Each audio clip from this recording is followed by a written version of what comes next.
Perlindungan Anak NTT meminta AKBP Fajar dihukum maksimal karena kejahatannya sangat serius. Bahkan Lembaga Perlindungan Anak menilai Fajar layak dijatuhi hukuman kebiri kimia sesuai Undang-Undang Perlindungan Anak.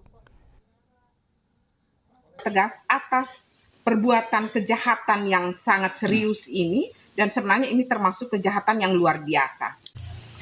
Ancaman hukuman yang layak diterapkan menurut kami adalah terkait dengan Undang-Undang Nomor 17 Tahun 2016 tentang perubahan terhadap Undang-Undang Nomor 23 Tahun 2022 tentang perlindungan anak, itu terkait dengan hukuman kebiri kimia. Itu perlu diterapkan karena kita sudah ada undang-undang, tapi ironisnya kenapa hanya sebagai undang-undang tapi itu tidak diterapkan. Dan yang sangat tepat adalah harus hukuman seumur hidup. Guru Besar Perguruan Tinggi Ilmu Kepolisian Albertus Wahyu Rudanto menilai polisi harus mengevaluasi sistem pengawasan dan pemantauan personel.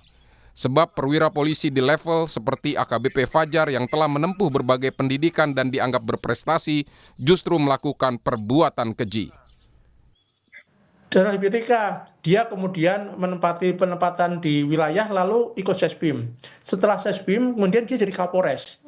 Jadi berarti kan proses pemindahan karir dia ini dinilai bagus kan? Ya. Setelah jadi Kapolres lagi. Tapi kok melakukan ini berarti kan ada miss dalam proses pemantauan personil. Itu kita terlalu hanya melihat pada awal saja dan pada hal-hal yang sudah terjadi baru terkaget-kaget.